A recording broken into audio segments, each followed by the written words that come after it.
একবার ভাবুন তো, পৃথিবীতে কেউ নেই, শুধুমাত্র একটি ছেলে এবং একটি মেয়ে ছাড়া। তখন তাদের মধ্যে কি হতে পারে? পৃথিবীর বায়ুমণ্ডল পরিবর্তন হওয়ার কারণে এক বিপর্যয় সৃষ্টি হয় এবং এই দুর্যোগে সব মানুষ মারা যায়। বেঁচে থাকে শুধুমাত্র একটি মেয়ে এবং একটি কিশোর ছেলে। এরপরে তাদের মধ্যে সম্পর্ক তৈরি হয়ে যায় আর তারা একটা অজানা দ্বীপে এসে বসবাস করতে শুরু করে। কিন্তু মাঝখানে একটা লোক বেঁচে ছিল যে তাদের কাছে আসে এবং এখান থেকে শুরু হয় এই মুভির আসল রহস্য। এই লোকটি তাহলে কে? তো বন্ধুরা, বেশি কথা না বলে চলুন সরাসরি গল্পটা শুরু করা যাক। শুরুতেই ডিরেক্ট নামের একটি ছেলেকে দেখানো হয়। সে একটা মেকানিকের সঙ্গে কাজ করছে। তারা সেখানে রেডিওতে শুনতে পায় পুরো পৃথিবীর তাপমাত্রা দিন দিন বেড়েই চলেছে, এতে পৃথিবীতে খারাপ ইম্প্যাক্ট পড়তে পারে। এরপর আমাদেরকে অ্যালবা নামের একটি মেয়েকে দেখানো হয়। সে তার বাবার সঙ্গে দেখা করতে যাচ্ছে। অ্যালবা তার ফোন বের করে ভিডিও রেকর্ড করতে শুরু করে। সবকিছু তার রেকর্ড করার একটা অভ্যাস রয়েছে। তার বাবা ছিল একজন বিজ্ঞানী। সে একটি গুহার ভেতরে কিছু একটা রিসার্চ করছিল। অ্যালবা তখন তার বাবাকে জিজ্ঞাসা করে, এখানে তুমি কি করছো? তার বাবা বলে, হয়তো বড় একটা দুর্যোগ আসতে চলেছে। প্রকৃতি আমাদেরকে কিছু একটা বলতে চাচ্ছে। প্রকৃতিকে আমরা নানাভাবে নষ্ট করে ফেলেছি। এখন প্রকৃতি হয়তো আমাদের উপরে প্রতিশোধ নেবে। অ্যালবা তখন তাকে ফোনে আরো প্রশ্ন করতে থাকে। তার বাবা তখন তার রিসার্চের ব্যাপারে বলে। অ্যালবা সেখানে কিছুক্ষণ কাটিয়ে তারপর আবার শহরে চলে আসে। এরপর অ্যালবাকে ডিরেক্টরের সঙ্গে দেখা যায়। সেখানে ডিরেক্টর মা ট্রেনে আসায় অ্যালবা তাকে বলে, আপনার ছেলের মেধা আছে কিন্তু সে পড়ে না। তখন ডিরেক্টকে কিছু ছেলে পেলে খেপানোর চেষ্টা করে। ট্রেনে এসে তাদেরকে সেখান থেকে তাড়িয়ে দেয়। অ্যালবা বাড়ি এসে দেখতে পায় তার বাবা একটা কাজের জন্য বার্সেলোনা যাবে, তাই তার কাগজপত্র সব একটা ফাইল করছে। অ্যালবা তাকে যেতে না করে, কিন্তু তার যেহেতু অনেক জরুরি কাজ তাই তাকে যেতে হবে। অ্যালবা তখন শহরের দিকে আসতে থাকে। পথিমধ্যে সে দেখতে পায় সেই ছেলেগুলো ডিরেক্টকে ধরে পানিতে ফেলে দিচ্ছে। অ্যালবা তার গাড়ি থামিয়ে যখনই তাদের কাছে আটকাতে যায়, তার আগে ছেলেগুলো ডিরেক্টকে পানিতে ফেলে দেয়। অ্যালবা তাকে বাঁচানোর জন্য পানিতে ঝাঁপ দেয়। ডিরেক্ট পানির অনেক নিচে চলে গিয়েছিল, কিন্তু তখন আকাশে অনেক বিদ্যুৎ চমকায় আর সেটার ইফেক্ট পানিতেও দেখা যাচ্ছিল। কিন্তু তাদের উপরে কোনো ক্ষতি হচ্ছিল না, কারণ তারা তো পানির অনেক নিচে ছিল। অ্যালবা তখন তাকে উপরে নিয়ে আসে। দেখতে পায় সবকিছু শেষ হয়ে গেছে। সেখানে তখনও বিদ্যুৎ চমকাচ্ছিল।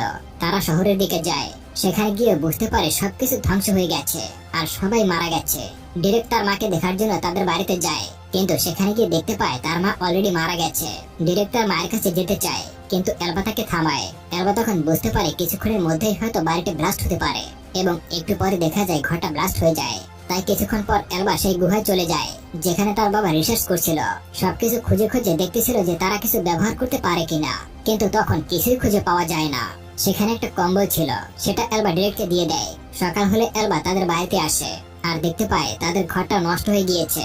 তখন তাদের ফার্ম হাউসে চলে যায়। সে তার বাবার সঙ্গে যোগাযোগ করার চেষ্টা করে, কিন্তু ব্যর্থ হয়, কারণ সকল নেটওয়ার্কিং সিস্টেমও ধ্বংস হয়ে গিয়েছে। তারা দুজনে পুরো শহর ঘুরতে শুরু করে, কিন্তু কোথাও কেউ বেঁচে নেই। তখন অ্যালবা বলে, আমরা এখন বার্সেলোনা যাব। সামনেই তারা একটা স্কুটার দেখতে পায়। সেটা ধাক্কা দিয়ে স্টার্ট উঠানোর চেষ্টা করে। তখন স্কুটারটি একটা পাথরের সঙ্গে ধাক্কা লাগে এবং অ্যালবা নিচে পড়ে যায়। তখন অ্যালবা একটা পাথরের সঙ্গে ধাক্কা খেয়ে গুরুতর আহত হয়। তারপর নিরুপায় হয়ে তারা বাড়িতে চলে আসে। অ্যালবা তার বাবা সেই ডায়েরিটা পড়তে থাকে এবং বুঝতে পারে তার বাবা ঠিকই কথা বলেছিল, প্রকৃতি নিষ্ঠুর হয়ে গিয়েছে। এই সবকিছু অ্যালবা তার ফোনে রেকর্ড করতে শুরু করে। তারপরে সে ঘুমিয়ে পড়ে। রাতে ডিরেক্ট তাকে দেখতে আসে। দেখতে পায় ক্ষত স্থানে ইনফেকশন হয়ে গিয়েছে। অ্যালবা তাকে বলে, আমার অ্যান্টিবায়োটিক প্রয়োজন। ডিরেক্ট বলে, আমি এখনই নিয়ে আসতেছি। অ্যালবা তখন বলে, তোমার যাওয়ার দরকার নেই, বাইরে অনেক বিপদ, আমরা সকালে গিয়ে নিয়ে আসবো। এগুলো বলে সে ঘুমিয়ে পড়ে। কিন্তু দেখা যায় ডিরেক্ট একাই বেরিয়ে পড়েছে। বাইরে এসে সে ভয় পেতে শুরু করে। সে কখনোই রাতে একা বের হয়নি, কিন্তু অ্যালবার প্রাণ বাঁচাতে হলে তাকে যেতেই হবে। তাই সে রওনা হয় আর সকাল হতেই অ্যান্টিবায়োটিক পুশ করে দেয় আর ক্ষতস্থানে মলম লাগিয়ে দেয়। অ্যালবার ঘুম ভাঙতেই দেখতে পায় তার ক্ষত স্থানটি ঠিক হয়ে গেছে। তখন সে ডিরেক্টকে ডেকে বলে, দেখো তো ক্ষতটা কেমন হয়েছে। ডিরেক্ট বলে, ক্ষত শুকিয়ে গেছে, কিন্তু একটা ট্যাটুর মতো দাগ রয়েছে। অ্যালবা তখন হেসে বলে, সমস্যা নেই, আমার ট্যাটু অনেক পছন্দ। রাত হতেই অ্যালবা আবারও ভিডিও শুট করতে শুরু করে যে তার সঙ্গে কি কি হয়েছে। যেভাবেই হোক বার্সেলোনা তাদেরকে যেতেই হবে তার বাবাকে খুঁজে বের করার জন্য। পরের দিন সকালে ডিরেক্ট উঠে দেখতে পায় অ্যালবা তার বিছানায় নেই, কিন্তু রক্ত দেখা যাচ্ছে। ডিরেক্ট ভয় পেয়ে যায় আর তাকে খুঁজতে বেরিয়ে পড়ে। কিছুক্ষণ পর ডিরেক্ট অ্যালবাকে খুঁজে পায় এবং জিজ্ঞাসা করে, তুমি কি ঠিক আছো? সে অ্যালবার পায়ে রক্ত দেখতে পায়। সে বুঝতেই পারে না তার কি হয়েছে। ডিরেক্ট তখন বলে, তুমি ঠিক নেই, তোমার পায়ে রক্ত লেগে আছে। অ্যালবা তখন বলে, আমার পিরিয়ড হয়েছে। ডিরেক্ট তখন পিরিয়ড সম্পর্কে কিছুই বোঝে না। অ্যালবা তখন তাকে বোঝায়। ডিরেক্ট তখন হেসে বলে, তার মানে তুমি বাচ্চা জন্ম দিতে প্রস্তুত। আর অ্যালবা তখন কথা ঘুরিয়ে ফেলে। তখন ডিরেক্ট তাকে ছোঁয়ার চেষ্টা করে, কিন্তু অ্যালবা তাকে থামায় আর বলে, এমনটা কখনো করবে না। তারপর দেখা যায় ডিরেক্ট বন্দুক চালানোর প্র্যাকটিস করছে। এলবা বন্দুকের আওয়াজ শুনে তার কাছে আসে আর জিজ্ঞাসা করে, তুমি কোথায় পেয়েছো এটা? ডিরেক্ট বলে, পুলিশের গাড়ি থেকে পেয়েছি। এলবা তখন বলে, বন্দুক পুলিশের গাড়িতে রেখে আসো। কিন্তু ডিরেক্ট বলে, না, বন্দুক চালানো শিখতে হবে আমাকে, তোমাকে এখন রক্ষা করার দায়িত্ব আমার। দেখতে দেখতে 3 মাস কেটে যায়। এলবা বুঝতে পারে তাদের সাহায্য করার জন্য এখন আর কেউ বেঁচে নেই, এখন নিজেদের দেখাশোনা নিজেদেরই করতে হবে। এলবা তখন তার বাবার সার্ভাইভাল গাইডটি পড়তে থাকে, কিভাবে গাছ লাগানো হয়, কিভাবে খাদ্য উৎপাদন করতে হয়। আসলে সার্ভাইভ করার জন্য সকল গাইড এই বইটিতে ছিল। তারা মোটামুটি ভালোই সার্ভাইভ করতে থাকে সেখানে। আর এলবা তার এই সবকিছু ফোনে রেকর্ড করতে থাকে। দেখতে দেখতে বেশ কিছু বছর কেটে যায়। আমরা দেখি ডিরেক্ট অনেক বড় হয়ে গিয়েছে। তখন এলবা ডিরেক্টের প্রতি আরো আকর্ষিত হয়ে পড়ে, কিন্তু সে ফিলিংসটা কোনো রকমের কন্ট্রোল করে ফেলে। এলবা সবসময় ডিরেক্টের প্রতি যে আকর্ষণ রয়েছে সেটা লুকিয়ে চলে, আর ডিরেক্টর এলবার প্রতি কেমন একটা আকর্ষণ অনুভব করে, কিন্তু এই আকর্ষণের মানে কি সেটা সে বুঝতে পারে না। একদিন এলবা গাছে পানি দিতেছিল, আর ডিরেক্ট তার দূরবীন দিয়ে দূরে দেখতেছিল। গাছে পানি দেওয়ার পর এলবা সেখানে গোসল করতেছিল। ডিরেক্ট সেটা দেখে ফেলে। এটা দেখে সে এলবার প্রতি আরো বেশি আকর্ষিত হয়ে যায়, কিন্তু বেচারা বুঝতেই পারে না এই ফিলিংস এর মানেটা কি। এলবা যখনই কোনো কাজ করতে থাকে তখনই ডিরেক্ট তাকে সাহায্য করার জন্য চলে আসে, আর যখন তাদের একে অপরের সঙ্গে টাচ লাগে তখন ডিরেক্ট সেটা এনজয় করে। তাই একদিন ডিরেক্ট এলবাকে কিস করে দৌড় মারে। এলবা অবশ্য এই বিষয়টা ভালোভাবেই নিয়েছিল। রাতে আবারও ঝড় শুরু হয়ে যায়, তাদের পুরো বাগানটা নষ্ট হয়ে যাওয়ার উপক্রম। এলবা তখন বাইরে চলে আসে সেগুলো ঠিক করার জন্য। তার পিছন পিছন ডিরেক্টর চলে আসে। তারা সবকিছু ঠিক করার চেষ্টা করছিল, কিন্তু ঝড়ের সঙ্গে তারা পেরেই উঠছিল না। তাদের সবকিছু এখন নষ্ট হয়ে গিয়েছে। এলবা বলে, আমরা সকাল হলেই বেরিয়ে পড়বো বার্সেলোনার উদ্দেশ্যে, এখন আর এখানে থাকা যাবে না। সকাল হলেই ডিরেক্ট ট্রাক্টর নিয়ে চলে আসে, যেটা আমরা মুভির শুরুতেই দেখেছিলাম, আর সে সেটা ঠিক করে ফেলেছে। এলবা এটা দেখে খুবই খুশি হয়ে যায়। এরপর সে ডিরেক্টকে জড়িয়ে ধরে।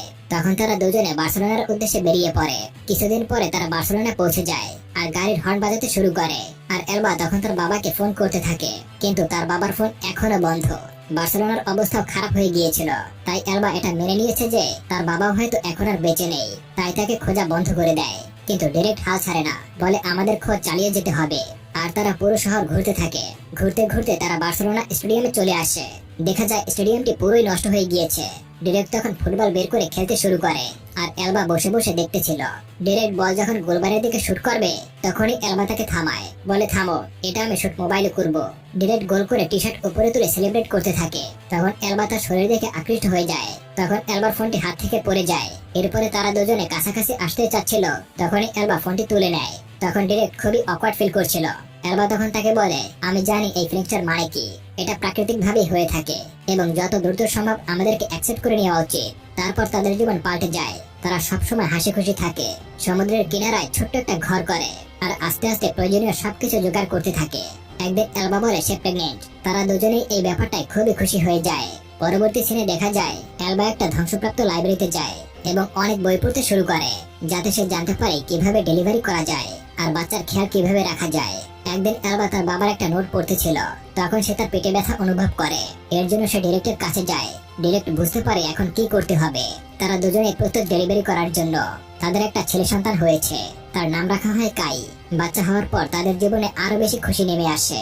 একদিন এলবা খেয়াল করে সমুদ্রে একটা বোট ভেসে যাচ্ছে। সে ডিরেক্টকে ডাক দেয়। ডিরেক্ট বলে, আমরা দুজনে এখানে ঠিক আছি, আমাদের আর কারোর দরকার নেই। কিন্তু এলবা মানে না। সে ভাবে জাহাজে হয়তো তার বাবা আছে। তখন তারা সমুদ্রের কিনারায় কাউকে পড়ে থাকতে দেখে। এলবা দেখে এটা তার বাবা না, তাও তাকে তাদের বাড়িতে নিয়ে আসে। কিছুক্ষণ পর তার জ্ঞান ফিরে আসে। এই লোকটার নাম হলো সার্গি।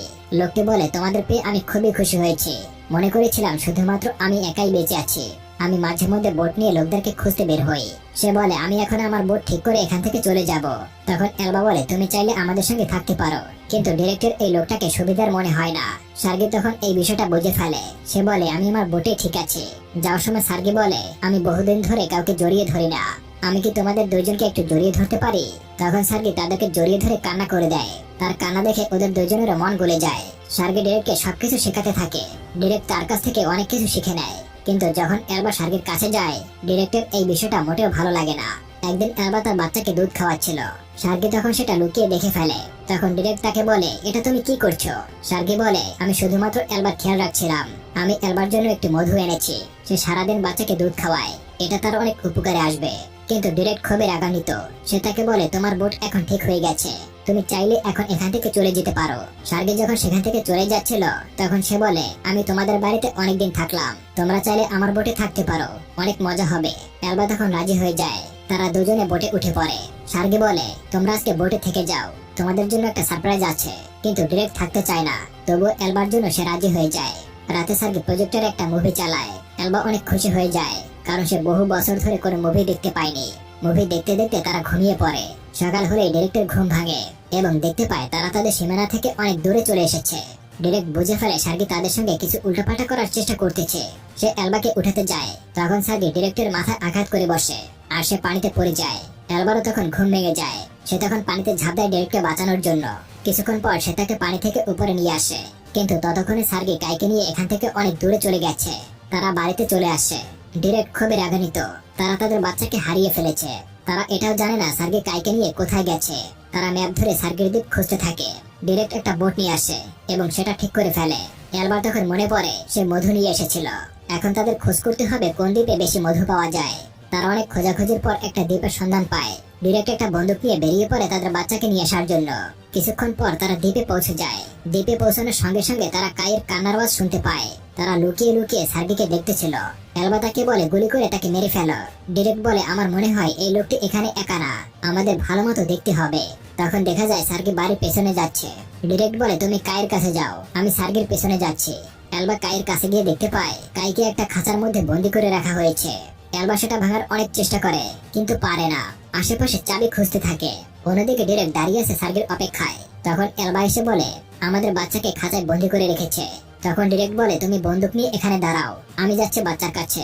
অনেক সময় এলবা সেখানেই দাঁড়িয়ে থাকে, কিন্তু সে যখন কায়ের কান্নার আওয়াজ শুনতে পায় তখন সেখানে চলে যায়।